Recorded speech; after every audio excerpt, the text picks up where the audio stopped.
นี่ก็ได้อาหารดีหมูป่าคือเก่าเนาะพานทองเพิ่นเอามาให้เพิ่นได้เพิ่นลงจากป่าก้อยหมูป่าครับเบิ้งเบิดเกลี้ยงเลยมัน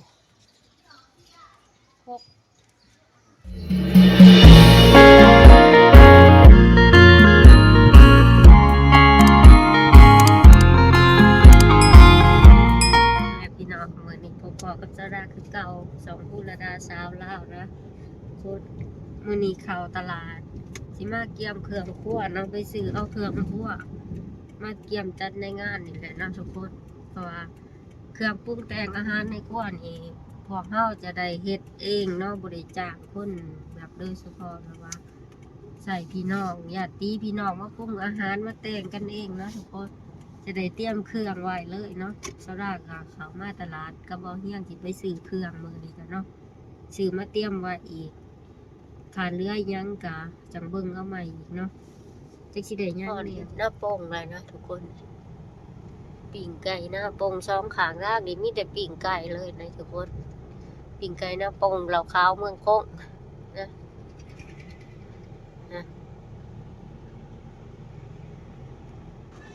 ฮอดตลาดเหมือนเดิมวันนี้รถก็หลายคนก็ยังหลายอยู่เด่นก่อนสิไปรอซื้อเครื่องก็กินน้ำอ้อยก่อนทุกคนมันห่อนจะกินหวานๆเย็นๆคือสีแสบเนาะ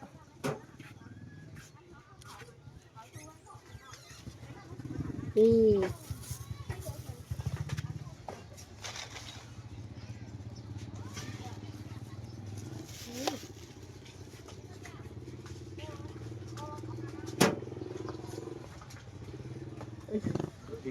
เอานี่หนึ่งผักกระเทียม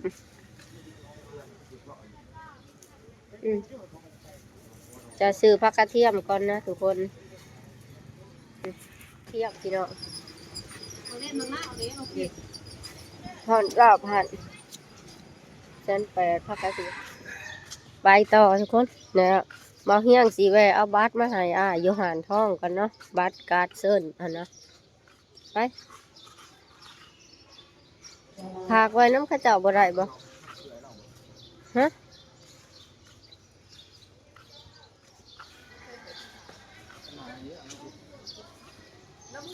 แล้วเมื่ออะไรเหรอ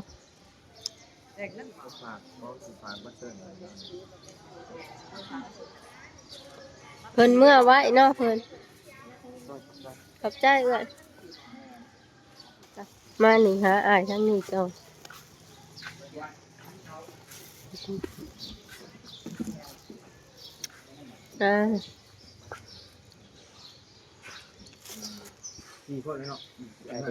หาก็กินข้าวเนาะหาก็กินข้าวเที่ยง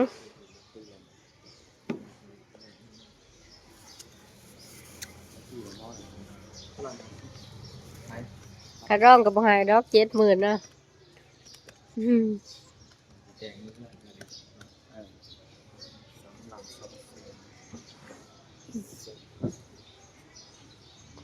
มาเฮียงเปลี่ยนเงินก่อนเนาะ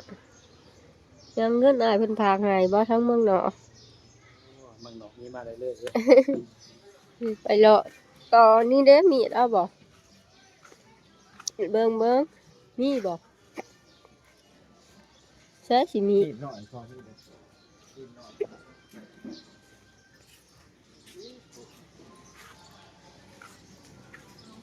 อันบ่น้อยแห่งนี้จะสำ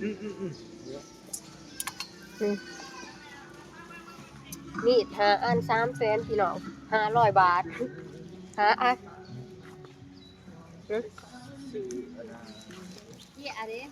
ไม่จิ้มแคล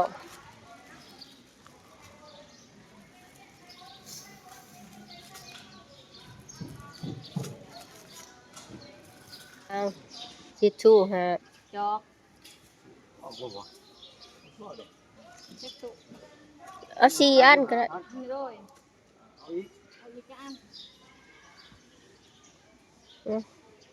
เอาอีกหาคือกัน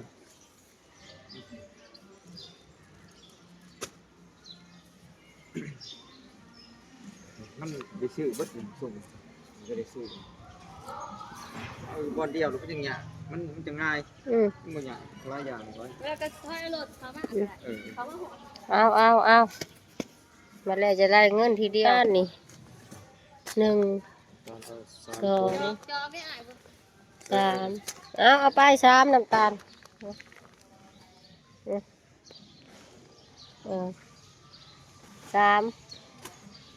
โอเค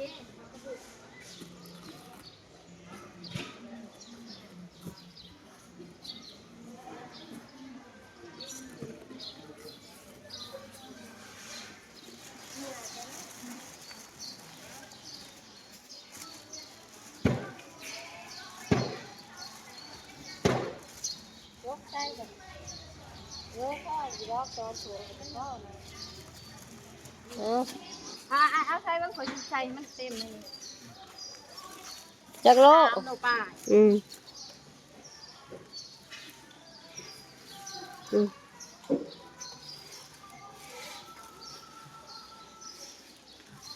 พ่อแหละเฮีย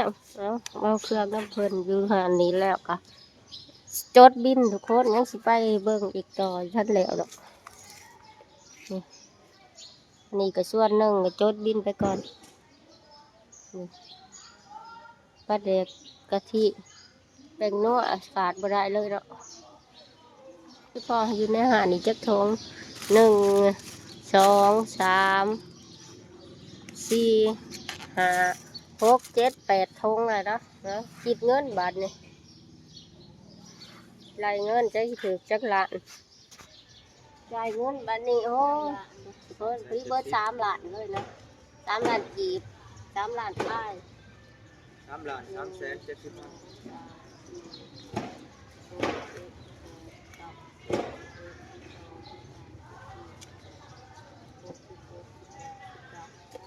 เบิร์ดกระเป๋ามือ เฮ็ดไงเติบไปเนาะ ใหญ่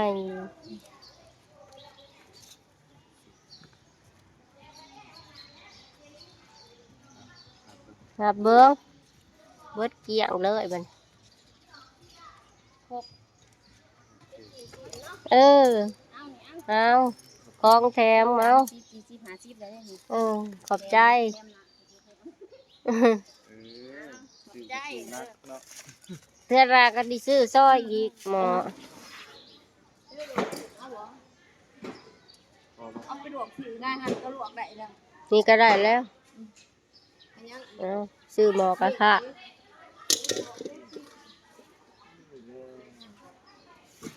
แม่น12 คำ เอามีดได้ละเดียว บ้านน้องเพลง ผู้ เมืองเพลง เมืองเพลงเอาอะไรแน่ขูดแครอทค่ะ ขึ้นไปทางเมืองเพลง เอานี่ก็ขูดได้เนาะ ได้ เอา แล้วจะว่ามาซื้อเครื่องซื้อ มีเจียมนะ แนวพานฮะก็หาลิถีเที่ยงมานี่ ไปเอามาซื้อซอยนี่ ตุ๊กหาลิทันได้หลานตุ๊กเต็มๆเหมือนเด้อ เอา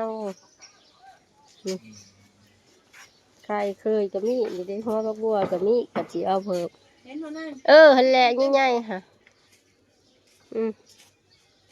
ดูหัน หาลิ160,000คันโตบ่เต็มหาลิทันมีแต่125,000อันยังอีกจัดอยู่เฮือนเจ้าแล้วก็จังแฮ่ไปบ่ แค่คนละมือ แต่คนละมื้อกันเนี่ย เต้น6 เต้น เต้นทุกเต้นโอ้ใหญ่เลยวันนี้เต้นหนึ่งมีจักโต๊ะโต๊ะหนึ่งเขาต้องใช้6 อันพูดออกมาหมดแล้วจะเศร้าโต๊ะจะ อันนั้นมันก็บ่ยากดอกเอาติ๊บอันนั้นนะบุญก็ได้ งานคณะที่นี่พวกโต 6 โต๊ะเนาะ หาเต้นบ่ 6 เต้นเก้า6 36 เอาไปขึ้นรถบัสนี่ทุกคนนะคะเพิ่นกับคนซอย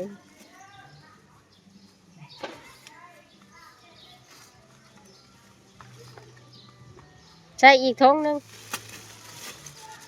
ไปคนละพี่น้องเอ้ยบัด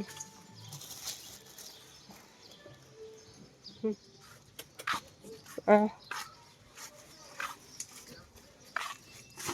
อาไปเอาอีก2 ถุง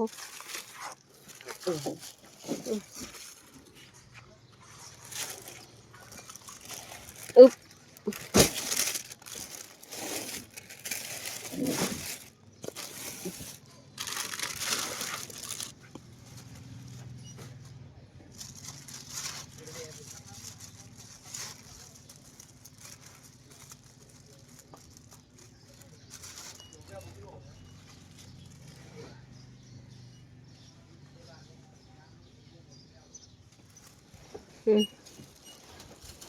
จัดเขาหน้าลูก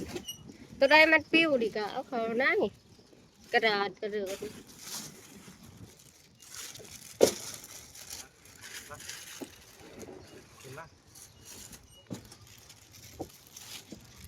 มาจุ่มใส่กันจัดของขึ้นรถเลยนะทุกคนจ่ายเบิดล้านเติบมือนี้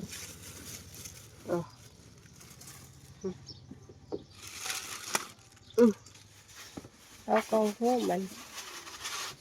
ย่างละหาบ่เอากองพุ่มเลย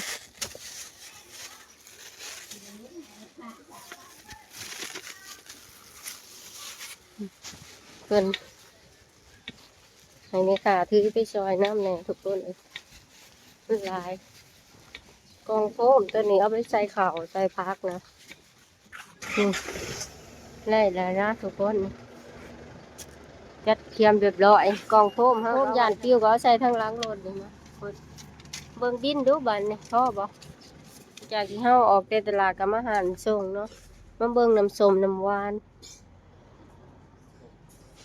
แกะอันนี้เท่าไรนี่แพ็คหนึ่งแพ็คเท่าไรบัตรเป๊ปซี่ได้ส่วนโค้กกับเป๊ปซี่ต่างกัน น้ำส้มน้ำหวานต่อทุกคนเลยย่างละเท่าไรบ่เฮียมฮะ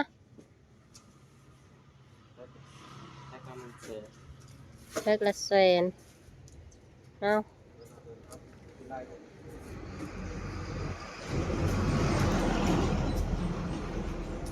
จริงนะมันบ่พอเลย บ่พอบ่เงินเบิด เบิดก่อนก็เลยซื้อกับซ้ำก่อน ซ้ำนี้ก่อนเนาะยังน้ำอีกเด้บ่ทันได้เอาไปโหลดน้ำหันนี่900,000เนาะฟ้าเอาขึ้นรถเลยนี่ค่ะทุกคนเป็น2,000 กว่าบาทผู้บ่าวส่งขึ้นรถ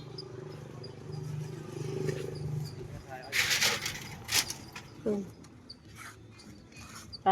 เต็มอยู่บ่รถมื้อนี่บ่เต็มซ้ำเอาแล้วน้ำอีก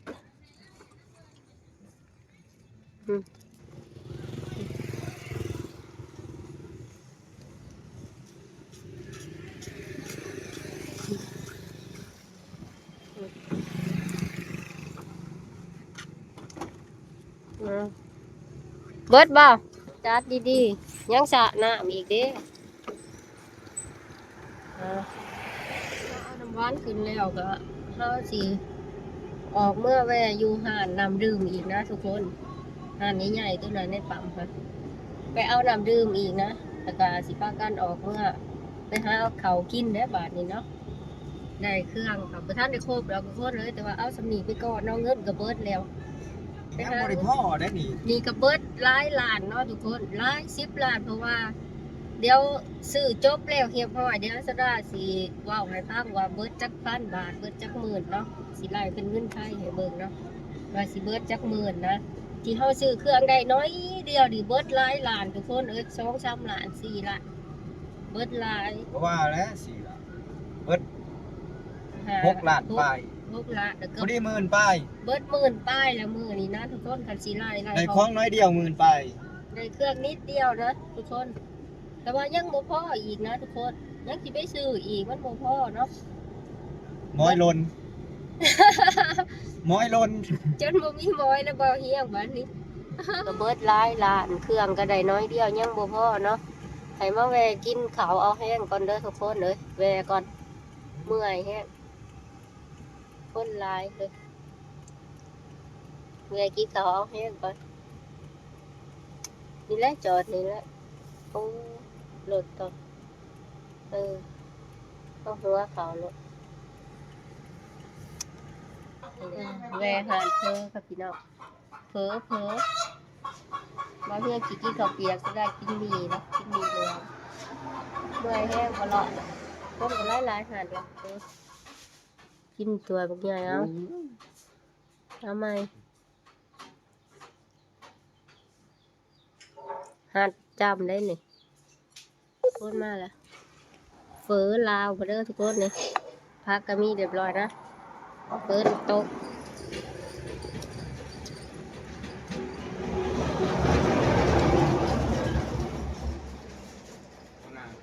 มาขายโคกปัจเจกมาเริ่มต้นเนื้อแห้งอ่ะ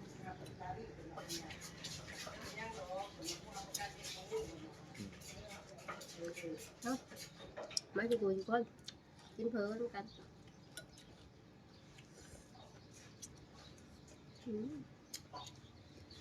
แบบเดียวเบิดเลยได้ ไว้เราตัวกิน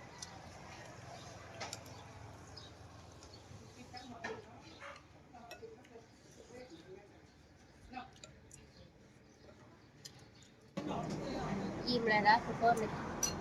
ต้องเพชรต้องไหนไรเงี้ยเนี่ย ทั้งเพชรทั้งไหสีเมื่อได้บานเนี่ยอิ่มละ เต้นหาหรอก กินข้าวอิ่มเลยทุกคนเดินทางต่อเมื่อเฮือนเท่าเลยเนาะเมื่อไรละเมื่อเนี่ยเงื่อนกับเบิร์ดเลยสื่อเครื่องยังบอกพ่ออยู่เบิร์ดเมินป้ายเลยเนาะทุกคนสื่อเครื่องคาชิไลแล้วนะกลับบ้านก่อนพี่น้องเลยกำลังเข้าบ้านเนาะสิไปจัดไปแจ้งเบิ้งบินอีกตัวได้ขาดเรือมือใหม่มากเอาไม่อีกมือนี้เบิร์ดเงินเอาสำนีก่อนเปิดจอดีๆเด้อเรื่องไม่ต้องสุภาพหอดเทือนเฮาเลยทุกคนเลยดินกับอีแม่ก็จะเอามาเห็นหยังนี่เพิ่นไม่ใหญ่โหเอาดินมา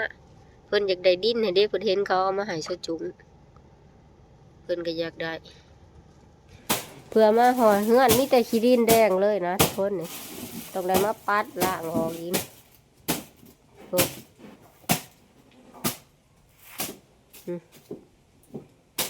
มาหอดเฮือนไปทีหอยเลยนะทุกคนนี่สลากระเบาเฮี้ยงกับแล้วเกี่ยวเครื่องลงไว้เฮือนเนาะกำลังหอดลงขี้ฝุ่นปัดเอาทุกคนเลยขี้ฝุ่นขี้ดินแดงโอบเนาะเพราะว่าบ้านเฮามันเป็นทางมันนอกนะทุกคนขี้ดินแดงโอบกระปีบอยู่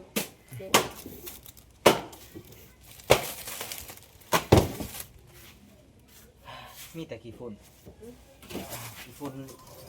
เอาไว้บอลได้นะนี่เอาไว้อยู่นี่เบิด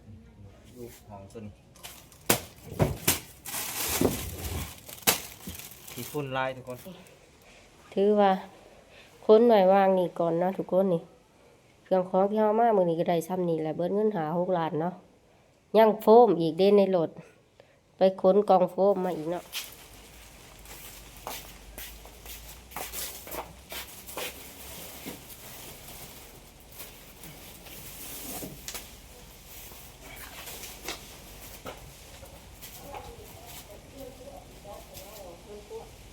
ของมันหลายถามว่าเนี่ยเมื่อนี้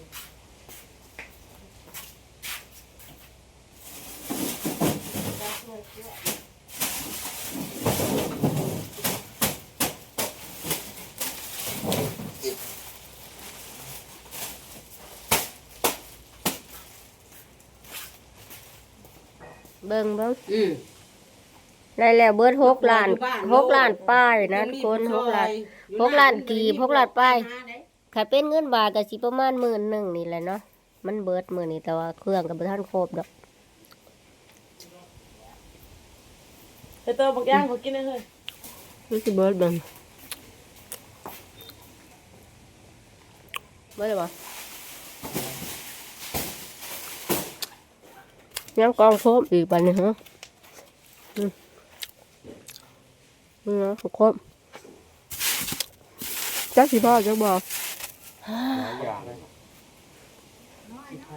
มาแต่ตลาดเมืองโคกบางอย่างยังบริสื่อมาสื่ออยู่นี่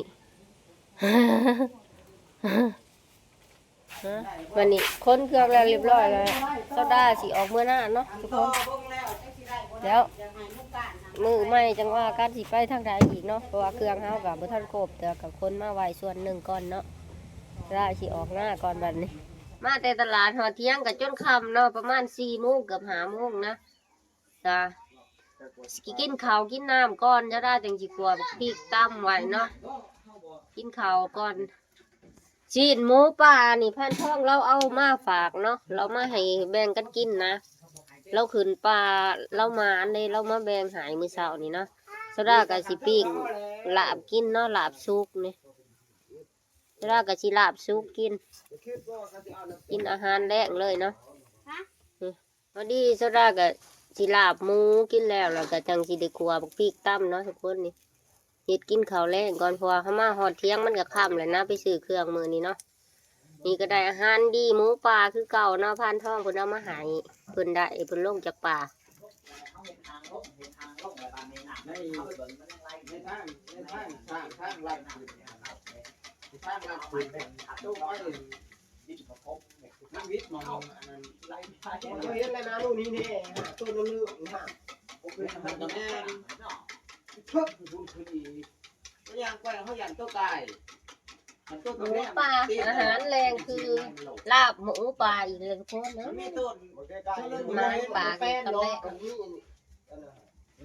ยังเบื่อกะหัวบักพริกตั้มอีกก็ได้เด้อนอนดึกอีกมื้อนี้ทุกคน นี่ก็ปั่นอ้อยซื้อน้ำเห็ดทุกดอกอันนี้ต้องพูดแล้วว่าเห็ดว่าคิดมันเอาคนตอนนี้เฮาอยู่ผู้เนาะเฮาอันมาเฮ็ดงานนี่ปล่อยไปหั่นเด้เสียงมันบ่มีเสียงผู้อ่ะโอ้ยมันต้องหอม ใช่ไหมเนี่ยกลัวบักพริกฮะมันสิดับ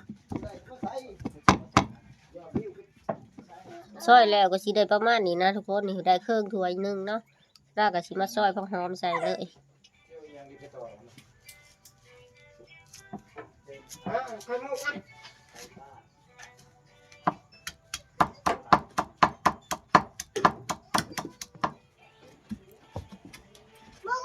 ปิดโลกเลยเขาก็สิบ่ใส่เพชรบ่ได้แล้วทุกคน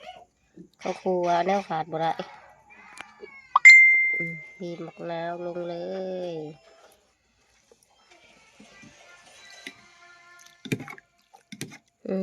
ก้อยหมูปลา